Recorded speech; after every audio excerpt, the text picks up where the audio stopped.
ৰূপহীহাটত হ'ব উচ্ছেদ ভকত গাঁৱৰ ৩৮ বিঘা ভূমি বেদখলমুক্ত কৰাৰ লক্ষ্য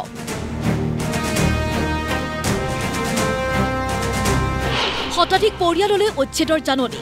১৫ দিনৰ ভিতৰত ঘৰ মাটি এৰাৰ নিৰ্দেশ জাননী লাভ কৰা সকলৰ প্ৰতিক্ৰিয়া পুনৰ সংস্থাপনৰ ব্যৱস্থা কৰাৰ দাবী ইফালে চৰকাৰে উচ্ছেদ কৰিব লোৱা স্থানত প্ৰাক্তন বিধায়ক আব্দুল আজিজ বিজেপি চৰকাৰৰ লগতে কংগ্ৰেছ দলকো তীক্ষ্ণ সমালোচনা প্ৰাক্তন বিধায়কগৰাকীৰ তৰুণ গগৈৰ পুতেক গৌৰৱ গগৈ কংগ্ৰেছৰ সভাপতি হোৱাৰ পিছত অসমত যতেই সংখ্যালঘু এলেকাত উচ্ছেদ হৈছে বিশেষকৈ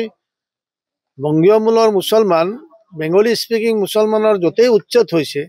সেই সম্পৰ্কেতো তেখেতে মাতাৰ কোনো অধিকাৰ নাই নহয় কাৰণ তেখেতৰ দেউতাকে ২০১১ চনত কি আইনটো পাছ কৰি গৈছে তেখেতে নাজানে নেকি আৰু সুপ্ৰিম কোৰ্টৰ সিদ্ধান্ত থকাৰ পিছতো তৰুণ গগৈ ইচ্ছা কৰিলে ১৫ বছৰত এই মানুহখিনিক অল্টাৰনেটিভ এটা জাগা ঠিক কৰি এইবিলাক মানুহক এটা বহাৰ জাগা কৰিব দিবহেঁতেন কিন্তু অসমৰ সংখ্যালঘু বিশেষকৈ বেংগলী স্পিকিং মুছলমানৰ সম্পৰ্কে একেটা কথা নকয় নহয় মিয়া মুছলমান যাব কোনফালে মিয়া মুছলমান UDF-ত ভোট দিছে EMF-ত ভোট দিছে কংগ্ৰেছত ভোট দিছে যোৱা বাই ইলেকশ্যনতো মিয়া মুছলমানে আপোনাৰ বিজেপিকো ভোট দিছে কিন্তু মিয়া মুছলমানৰ ৰেহাইতো নাই কিন্তু মিয়া মুছলমান একমাত্ৰ আল্লাহৰ ওপৰত ভৰসা কৰি চলিব লাগিব ৰহাত চৰকাৰী ভূমিটো বেদখলকাৰীৰ আগ্ৰাসন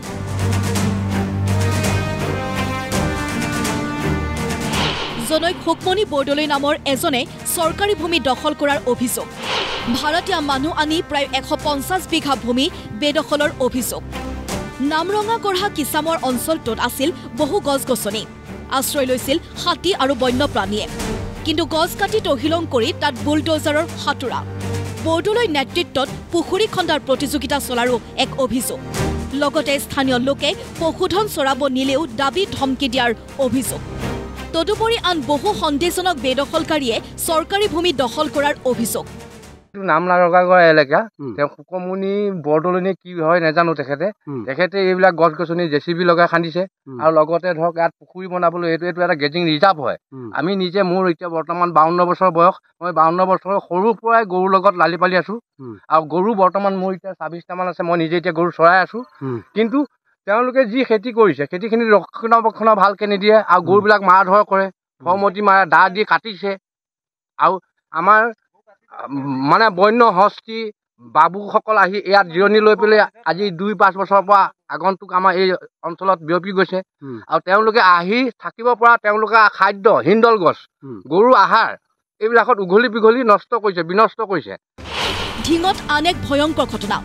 খিলঞ্জীয়া লোকৰ ভূমি হস্তগত কৰাৰ ভয়ংকৰ ষড়যন্ত্ৰ বৰবিল কছাৰীবাৰী খিলঞ্জীয়া পৰিয়াল এটাৰ ভূমি বেদখল মাতব্বৰৰ বাবুল আলী আৰু আসাদ আলীয়ে মাটি দখল কৰাৰ অভিযোগ মোৰ মানুহজনে বা আমাৰ জেঠালহঁতে ৪জন মানুহে আমাৰ তাত বৰবিলত খেতি কৰিছিল তাৰপৰা যেতিয়া মানে এইবিলাক মিয়া ভয় চোতত মানে ৰাতিও থাকে তাতে ঘৰ বনাই ৰাতিও তাতে থাকে দিনত হ'লে হাল বাই খেতি কৰে ৰাতি হ'লে তাতে খাই বৈ শুই থাকে তাৰপৰা তেতিয়াৰ পৰা মানে যেতিয়া এইবিলাক ভয় সোমাই গ'ল তেতিয়াৰ পৰা নোযোৱাই হ'ল আৰু মানে শ্ৰীমন্ত শংকৰদেৱ গুৰুজনাৰ জন্মভূমিত খিলঞ্জীয়া মানুহে দ্বিতীয় শ্ৰেণীৰ নাগৰিকৰ দৰে বসবাস কৰিবলগীয়া হৈছে খিলঞ্জীয়া মানুহৰ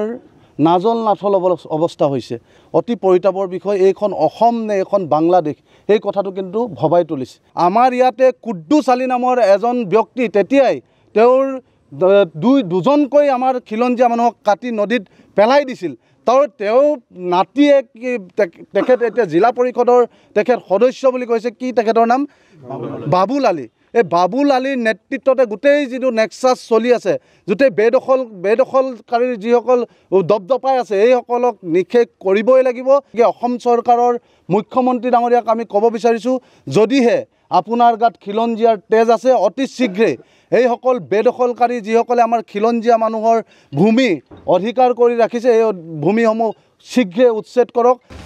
বেদখলকাৰীৰ দপদপনি ৰোধ কৰাৰ হুংকাৰেৰে ঢিঙত উপস্থিত লাচিত সেনাৰ নেতা পৰিয়ালটোক সাক্ষাৎ কৰি মত বিনিময় সংগঠনটোৰ বেদখলীকৃত ভূমি উদ্ধাৰৰ দাবী জনাই চৰকাৰক ব্যুৰ' ৰিপৰ্ট প্ৰতিদিন টাইম